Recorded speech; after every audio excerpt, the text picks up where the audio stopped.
Ay, ang lakas ng ulan, guys. Good morning, good afternoon, good evening, wherever you are. Char. Ang lakas ng ulan. Buti naman umulan. So, madiligan na naman ang aming mga tanim. Ganon.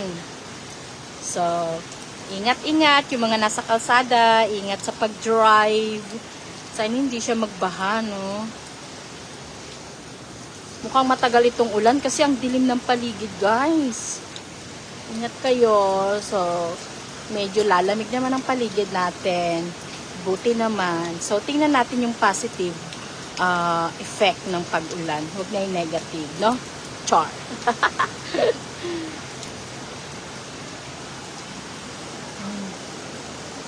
Ayan. Sarap maligo sa ulan, no? Ligo kaya ako sa ulan? Anong say mo? Char. Yan. So, ingat guys. Ingat tayo.